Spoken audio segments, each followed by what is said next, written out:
Debbie Sorkin, National Director of Systems Leadership at a charity called the Leadership Centre. What I wanted to do this morning, but you will be pleased to hear, is not something about the theory of systems leadership. It's much more about both how you work in a system and across a system and how you make that system work for you.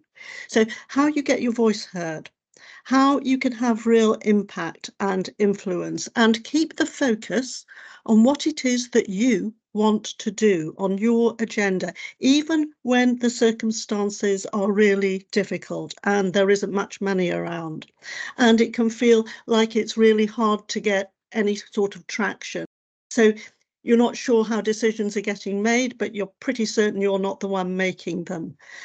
You want to balance what you're doing between the short and the long term. A lot of what you're doing is going to take time to actually come to fruition, but at the same time, you're getting bombarded every day with lots of short-term requests. You're working with a lot of churn in the system. Anyone working in or with an integrated care board or the rest of the NHS will see this at the moment. Or you might be working in what I call a political or a politicised environment. Political, we've got local elections coming up. You might come up against or need to work with councillors or local MPs. Politicised environments are how I characterise the NHS, institutions that are acutely attuned to changes in the political wind. And you need to engage and influence. So today is all about helping you develop that influence and ways to do it, and also the leadership confidence to bring that influence to bear. You are absolutely the right people to be doing this work. And by the end, I hope I will have persuaded you that there's a lot you can do. Even if you feel you don't have direct positional power, a lot you can do to work across boundaries, to influence, to shift things, to get change and to make progress in the areas that you're looking to do this with. So I thought I'd start by that slightly risky thing of sharing a screen and going through what we'll be doing today. First of all, work on the basis that knowledge is power. So know what you're working with, what it means to work in complexity, why things happen the way they do, and what happens in these situations so that you can see what's happening for what these things actually are, what they represent. You're not filing them under R for random. The second session will be what you can actually do that works in these situations. So approaches that have been developed precisely to help you lead and navigate a way through in complexity. And then the third session will all be about tools in your armoury, practical things that you can do, that we can try out in the session and also that you can take away and try out with whatever issues that you are facing. Let's start with working in complexity and why things happen the way they do. I want to start with the context. As you may well have noticed, it's not all going terribly well. And I've picked out a few things here on the right. This isn't an exhaustive list, but I've picked them out because it felt to me like the consequences are likely to either end up at your door, particularly if you're working in public health or in the NHS or any kind of health or care system.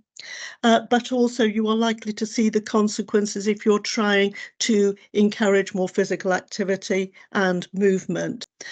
So just to pick out a few, the Health Foundation made some predictions towards the end of last year, and that figure of 8 million for waiting lists for elective care was in the middle of the predictions and forecasts they were making around waiting lists for elective care.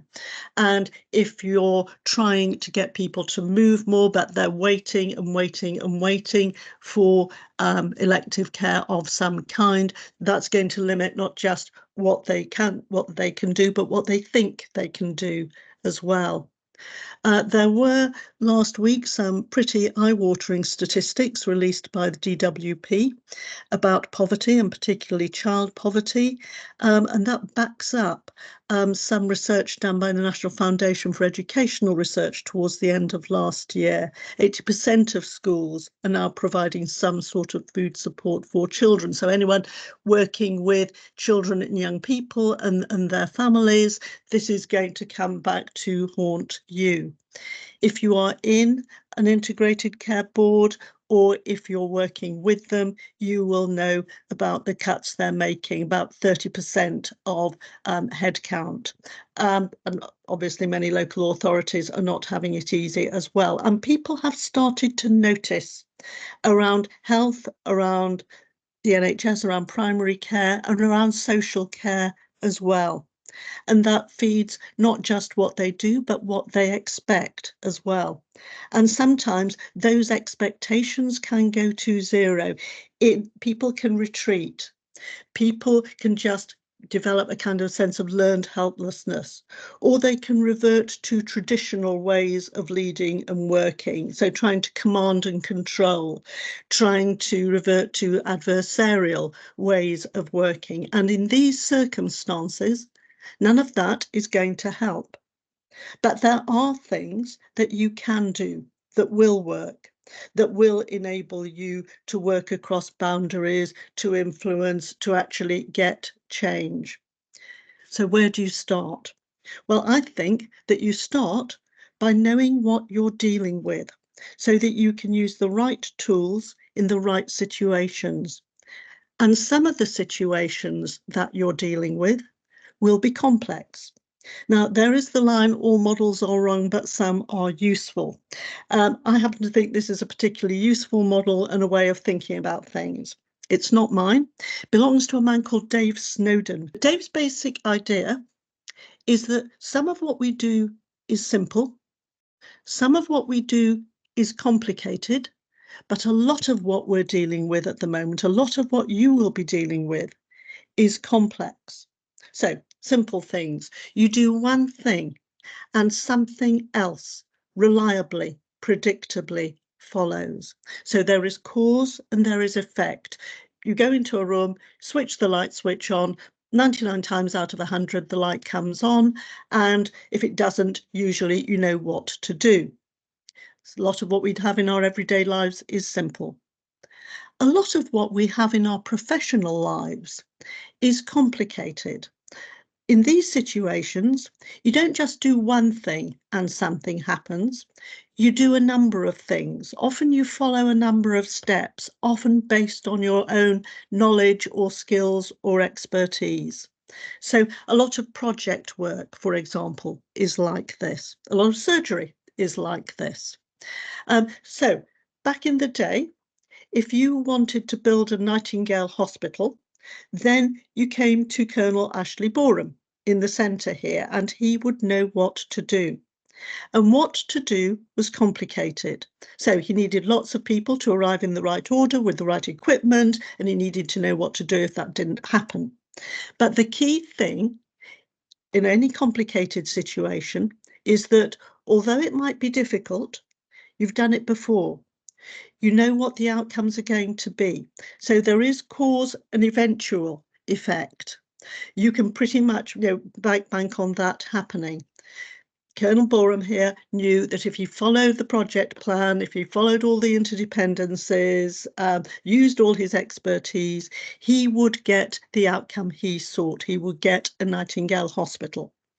So a lot of what you are doing in everyday working lives will be complicated. It can be difficult, but you know the outcome.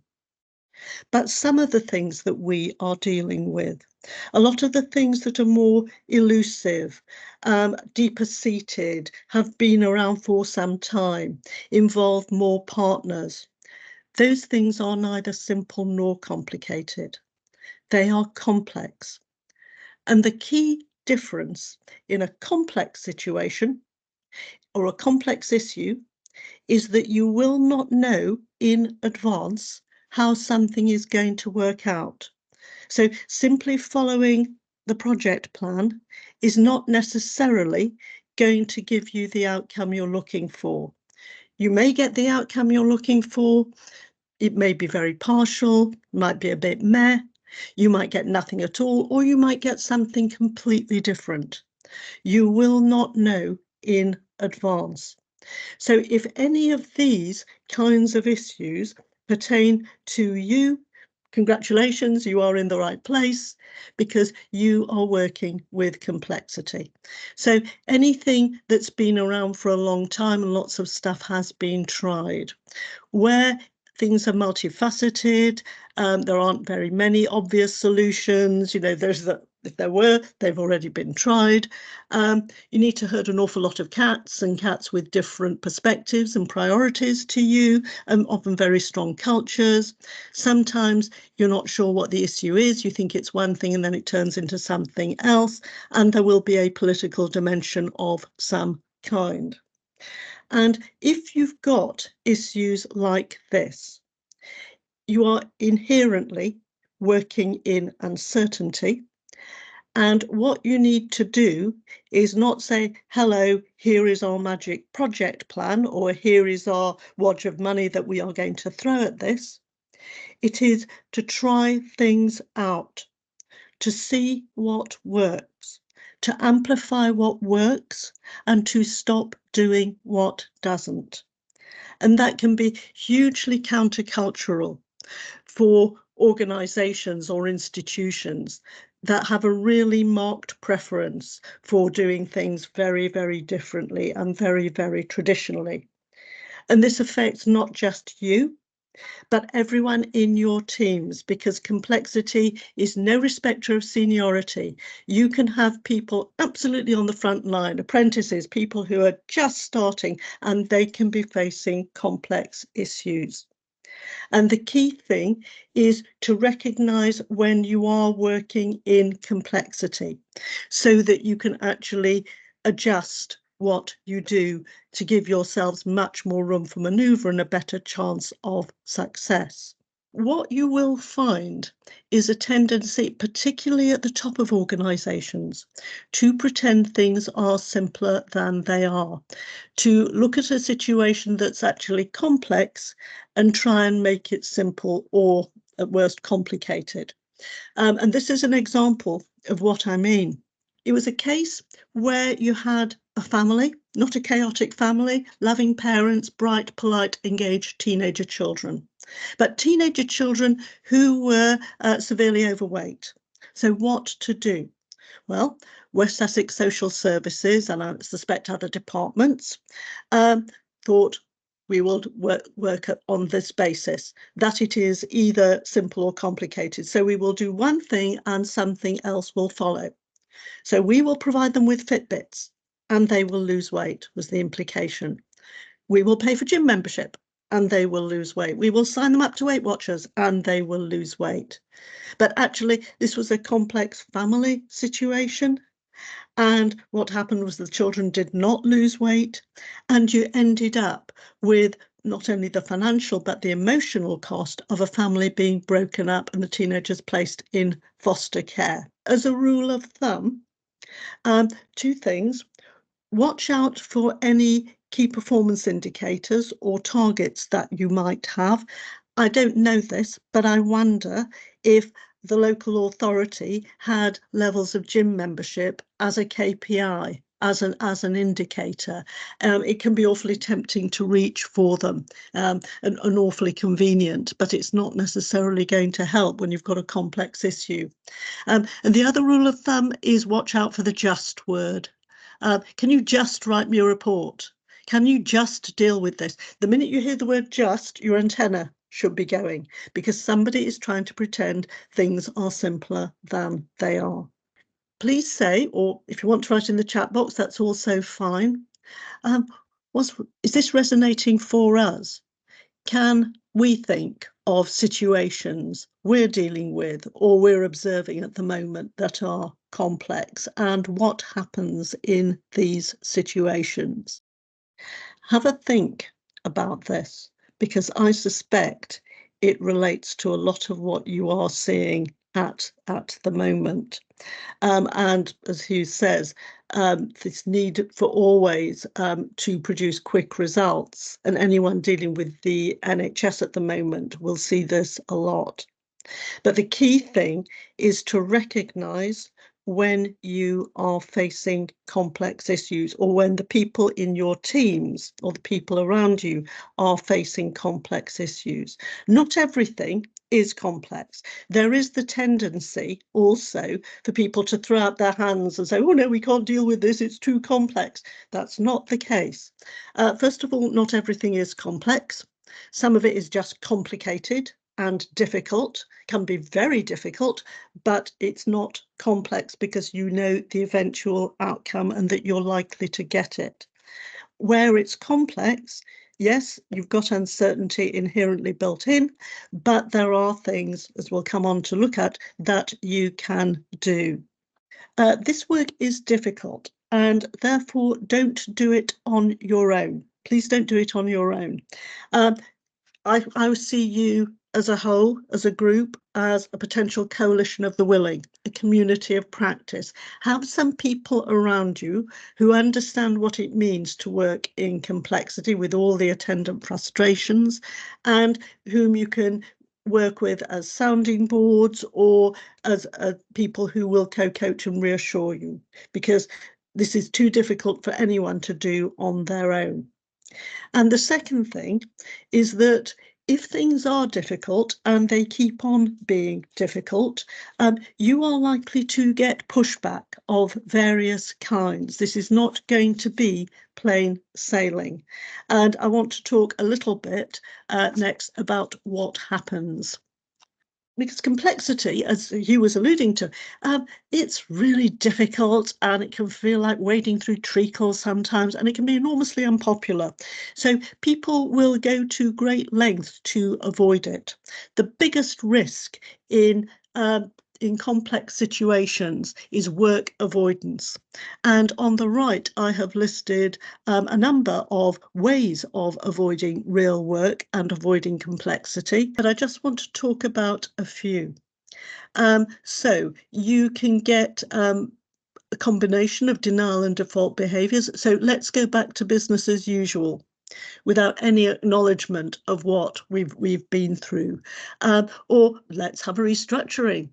Fantastic default behaviour, fantastic way of avoiding complexity. Nobody else will pay any attention to anything else for months on end. You want to avoid complexity, honestly, have a restructuring. It works every time. You'll get a reversion to tribalism, so people coming up with solutions from what they already know. So, for example, and this is, an absolute overstatement. So apologies to any GPs or people who are related to GPs in the audience. But commonly speaking, if you talk to a GP about what's needed in the system, they will come out with a kind of answer that's about more money and more autonomy for GPs. People will revert to what they know rather than thinking about how might we work differently. Another surefire indicator. Have you ever been in a meeting where it is acronym central, where the language is really obscure, possibly intentionally so? And you get all these acronyms and people are literally, I've seen this, on their phones, Googling the acronyms because nobody wants to ask what they mean. We're terribly British, we won't do this. Honestly, call it out if you can. Because if we are working in complexity, we need to be really clear what we mean by something and what somebody else means by something, because people can use the same words and mean very different things. So don't do this on your own. Be really tactical. You say, could you please explain that? And somebody else comes in right behind you and says, yes, please, that would be really helpful.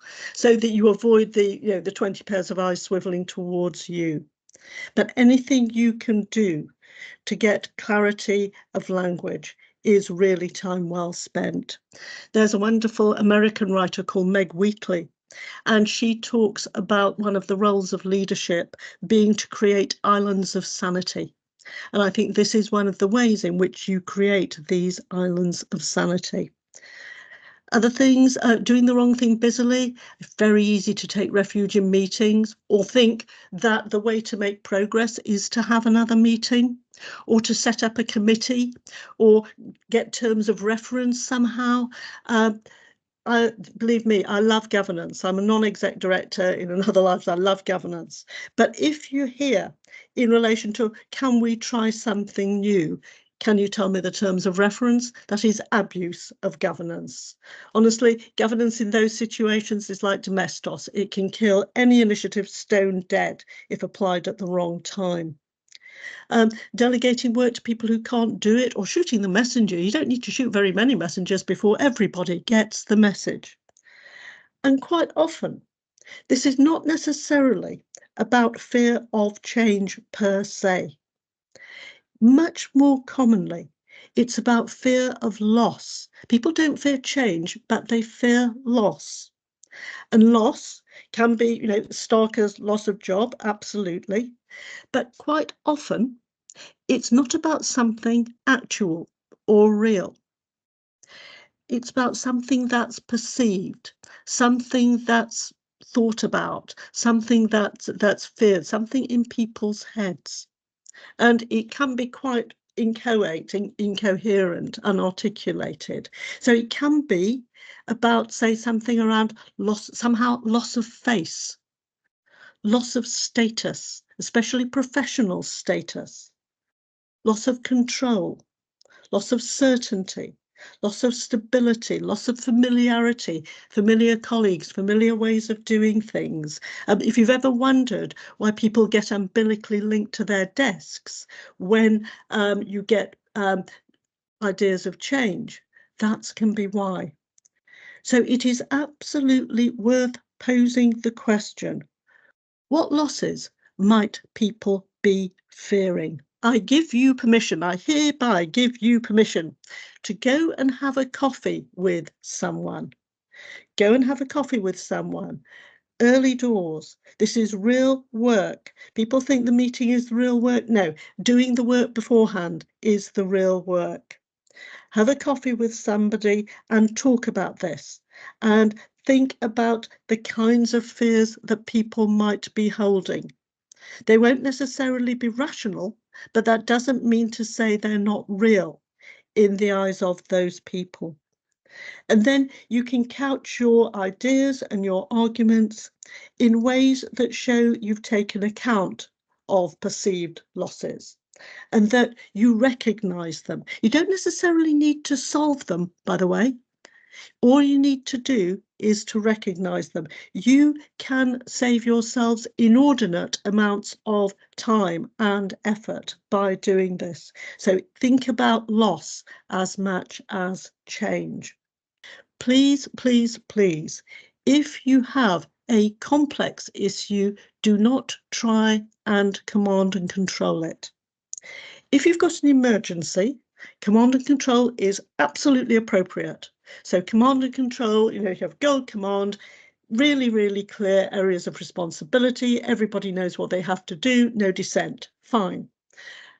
If you try and command and control a complex issue, all that will happen is that you will gum up the works, because people will be waiting for you, or preferably your boss, or even more preferably their boss's boss, to actually tell them what to do. And of course, that message never comes.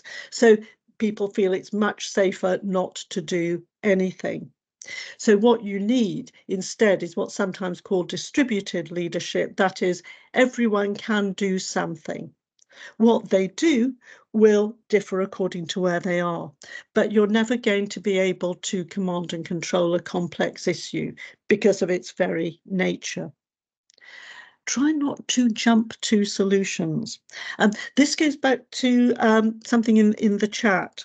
The people were referring to, this really goes against the grain of our professionalism, because we will have spent our professional lives, making things better in some way, providing solutions to problems, working out what needs to be done and being successful at it. This isn't to say that you don't do any of that. This is to say you don't follow the suggestion you first think of. There is a nice line when someone suggests a simple solution to a complex problem, that's the wrong solution. If You ask one or two questions first of all. Two things tend to happen. The first is that you realise that your instant solution, the thing you first think of, will probably have some consequences that you hadn't realised. And the second thing is, if you start asking questions, implicitly, you give other people permission to ask questions of their own. So quite often, it's a useful thing to do because they will then change their minds without your needing to convince them. So it's a really good use of your time to ask one or two questions before you start deciding on what it is you want to do. Try not to play the blame game. This is not the same thing as avoiding accountability, but it is the same thing as rushing to point the finger. This is my favourite slide, I think, of all time. It belongs to a man called Keith Grint, who's at Warwick University. But the key word here is avoided, not recognised, not acknowledged, not thought about, not worked on. Problems that are avoided have an unerring ability in a complex situation to come back and bite you at the least convenient time. Anything you can do, even if it's just in your own teams, to get a learning culture around an issue rather than a blame culture where you point at an individual. Or just at an individual is really, really time well spent. That doesn't abrogate personal responsibility or the need for proper people management, but it is saying that actually, if you're going to do root cause analysis or some sort of wider look at why something happens, you're much more likely to be able to do something about it and to address the root cause of what's happening. Also, try not to pretend everything is a success when it isn't. There's a lovely phrase, Prozac leadership. It was coined by a man called David Collinson a few years ago now, but I think it still stands. This is where you accentuate the positive to a very unrealistic degree. So yes, you can have innovation, but every innovation has to be a success right from the off. Really, complexity is all about dealing with the reality of what is, rather than the pretense of what isn't or what ought to be, but somehow annoyingly just isn't. So anything you can do to point this out is the right thing to do when you're working in a complex situation. And the last thing not to do is to equate leadership and management. You need both, but they're different things. And leadership is not just a matter of more management. So it's not management squared. The answer to a complex issue is not to have another meeting, or not necessarily to have another meeting. You can do management, proper management, and should do proper management, where you're certain about something and you're all agreed about what that something is. That's where you need good people management, good process management. You monitor outcomes, everything is really clear. Where things are less clear is where you need leadership, is where you need to say yes to the mess and use the kind of adaptive or systems leadership approaches that have been designed to navigate a way through the mess and hopefully out the other side. Would you like to know about applying complexity to organising a children's birthday party? Of course you would. So I mentioned Dave Snowden. Dave has a really nice kind of deadpan sense of humour. And on YouTube, he has a video about applying complexity to organising a birthday party for a bunch of 11-year-old boys. And I think you should see it.